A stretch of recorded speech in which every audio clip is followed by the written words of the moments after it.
సామెతలు 5వ అధ్యాయం 20వ వచనం మనం చూద్దామండి. నా కుమారుడా, జార స్త్రీ యందు నీవేళ బద్ధుడివయుందువు, పరస్త్రీ రొమ్ము నీవేళ కౌగులించుకుందువు. దేవుని వాక్యం ఎలాంటిదంటే సూటిగా మాట్లాడేది.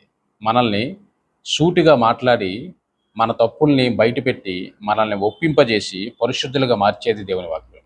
ఇక్కడ మనం చూస్తే నా కుమారుడా అని అంటూ జార స్త్రీ యందు నీవేళ బద్ధుడివయుందు అని ప్రశ్నిస్తుంది వాక్యం. ఇక్కడ నా కుమారుడు అనే బదులు నా కుమార్తె అని కూడా వస్తుంది. ఇక్కడ మనం చూస్తే జార స్త్రీ యందు నీవేళ బద్ధుడివయుందు. జార స్త్రీ అంటే వ్యభిచార వృత్తిలోకి ఉన్నటువంటి స్త్రీలను జార స్త్రీలు అంటారు. అంటే అలాంటి స్త్రీల వైపు నా కుమారుడా, నేను నిన్ను కని ఉన్నాను కదా, నేను నీ తండ్రిని కదా, నేను నీ దేవుణ్ణి కదా, ఎందుకు అలాంటి స్త్రీల వద్దకు నువ్వు వెళ్ళిపోతున్నావు అని ప్రశ్నిస్తున్నాడు దేవుడు. తర్వాత ప్రశ్నిస్తూ ఏమన్నాడంటే పరస్త్రీ రొమ్ము నీవేళ కౌగులించుకుందువు.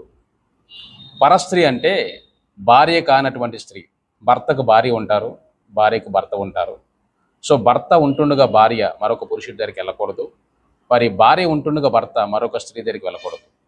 భర్త భార్యలు కలిసి ఏక శరీరంగా ఉంటున్నప్పుడు, వాళ్ళ కుటుంబంగా పిలువబడుతున్నప్పుడు ఏముంటుందంటే, అందుకని ఇక్కడ మాట పరస్త్రీ అంటే సొంత భార్య కాని స్త్రీ, మరొక స్త్రీ అనమాట.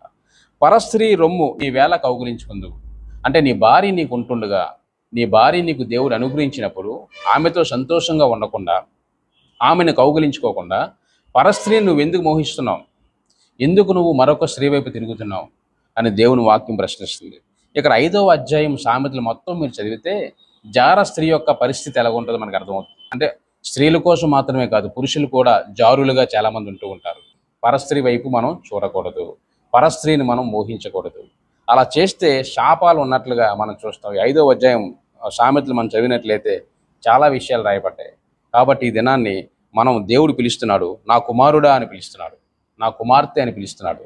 పిలిచి నేను నీ కోసం కుటుంబాన్ని ఏర్పాటు చేశాను కదా, నేను నీ కోసం భార్యని ఇచ్చాను కదా, భర్తని ఇచ్చాను కదా, కుటుంబం ఉంది కదా, పిల్లలు ఉన్నారు కదా, అలాంటి సందర్భంలో పరస్త్రీ వైపు ఎందుకు చూస్తున్నావు, ఎందుకు నువ్వు పరస్త్రీని మోహిస్తున్నావు, దానివల్ల చాలా శాపాలు వస్తాయి అన్నట్టుగా వాక్యం చెప్తూ హెచ్చరిస్తూ కొన్ని మాటల కింద కూడా రాయబడి ఉన్నాయి. అందును బట్టి మనందరం కూడా దేవుని కృప ద్వారా మనకు ఉన్నటువంటి కుటుంబాలతో సంతోషిద్దాం, మన యొక్క కుటుంబం జీవితంలో ఆనందిద్దాం, దేవుని మహింపరుద్దాం, అనేక మందికి మంచి మాదిరిని కనుపరుద్దాం. God bless you.